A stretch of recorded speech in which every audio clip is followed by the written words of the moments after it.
আসসালামু আলাইকুম। JN cooking and ব্লগের আজকের পর্বটি দেখার জন্য আমন্ত্রণ রইল। আশা করছি কাছে দূরে সবাই অনেক বেশি ভালো আছেন।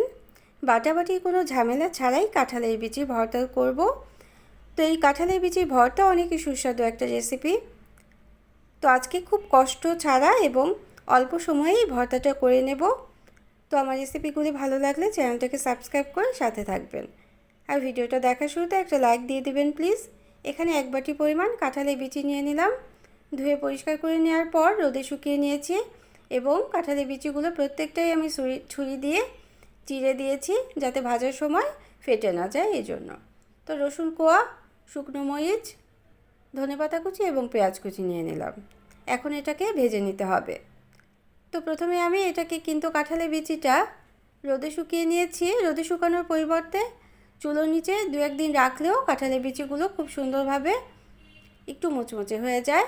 বেশি নরম কাঁঠালের বিচি থাকলে কিন্তু ভর্তাটা খুব বেশি ভালো হবে না। এই জন্য রোদে শুকিয়ে অথবা চুলার নিচে রেখে একটু যদি মুচমুচে করে নেন তাহলে ভর্তাটা অনেক বেশি সুস্বাদু হবে।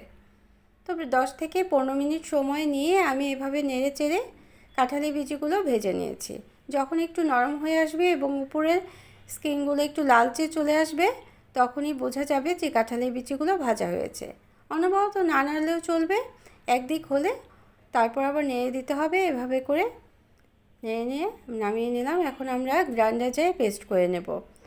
কোনো কিছু দিতে হবে না সাথে, শুধু গ্রাইন্ডার জারে এভাবে 2 বারে আমি পেস্ট করে নিয়েছি। 4 থেকে 5 বার চাপ দিয়ে দিয়ে আপনারা চাইলে শিলপাটাও বেটে নিতে পারেন। শিলপাটায় বেটে নিলে সাথে শুকনো মরিচ এবং রসুনটাও দিয়ে দেবেন, তাহলেও কিন্তু বাটাটা খুব ভালো হবে এবং ভর্তাটা অনেক বেশি সুস্বাদু হবে। তো শুকনো মরিচগুলো আমরা তেলের মধ্যে আগে ভেজে তুলে রেখে দেব। খুব বেশি ভাজার দরকার নেই, উপরে যখন লাল হয়ে আসবে তখনই আমরা ভেজে তুলে রাখব। ভেজে কিন্তু কালো করে ফেলা যাবে না, মিডিয়াম আঁচে ভেজে নিতে হবে।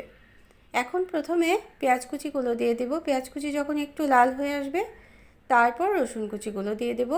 যেহেতু পেঁয়াজ কুচি ভাজতে একটু সময় বেশি লাগে এবং রসুন কুচি ভাজতে সময়টা একটু কম লাগে এই জন্য। তো আমার রেসিপিগুলো ভালো লাগলে একটা লাইক দিয়ে দিবেন, প্রয়োজনে কমেন্ট করবেন আর শেয়ার করে নিতে পারেন ফ্রেন্ডস অ্যান্ড ফ্যামিলির সাথে। যারা প্রথম ভিজিট করছেন চ্যানেলটিকে তারা চাইলে চ্যানেলটিকে সাবস্ক্রাইব করে বেল বাটনটাকে প্রেস করে অল অপশনটা সিলেক্ট করে দিতে পারেন। তো একটু সময় নিয়ে এটা ভেজে নিতে হবে। তো ভেজে আমরা নামিয়ে নেব। তারপর সবগুলো উপকরণ একসাথে করে নিলেই ভর্তাটা হয়ে যাবে। তো এই কাঁঠালের বিচিটা ভর্তাটা অনেকেই কিন্তু করতে চান না, বাটার ঝামেলা থাকতে পারে, এজন্য কষ্ট হয় বলে অনেকেই করতে চান না। কিন্তু যদি এইভাবে গ্রাইন্ডার জারে পেস্ট করে নেন তাহলে ভর্তাটা অনেক সহজেই হয়ে যায়, কিন্তু সুস্বাদু হবেই। তো আধা চা চামচ পরিমাণ লবণ দিয়ে শুকনো মরিচ এবং কিছু কাঁচামরিচও দিয়েছি আমি, একসাথে গুঁড়ো করে নিতে হবে। শুকনো মরিচটা যদি হাতে গুঁড়ো করে নেন তাহলে ভর্তাটা পরে তৈরি করলে অনেকই সুস্বাদু হবে। তো আমার শুকনো মরিচগুলো কিন্তু খুব বেশি ঝাল ছিল না, এভাবে গুঁড়ো করে নিয়েছি। যদি হাতে ঝাল লাগার সমস্যা থাকে তাহলে হাতটা তাড়াতাড়ি করে ধুয়ে নেবেন। এভাবে যদি আগেই মেখে নেন শুকনো মরিচগুলো তাহলে কিন্তু ভর্তাটা অনেক বেশি সুস্বাদু হবে খেতে। এখন সব একসাথে করে আমরা মেখে নেব।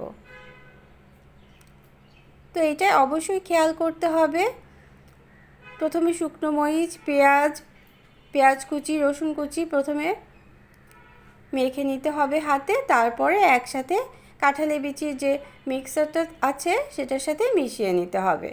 খুব ভালোভাবে মিশিয়ে নিলেই কিন্তু ভর্তাটা তৈরি হয়ে যাবে। যেহেতু আমরা পাটায় বাটিনি এজন্য হাতেই কিন্তু খুব ভালোভাবে মিশিয়ে নিতে হবে। যত ভালোভাবে মিশাবেন ভর্তাটা কিন্তু তত বেশি সুস্বাদু হবে। Thanks for watching. আল্লাহ হাফেজ।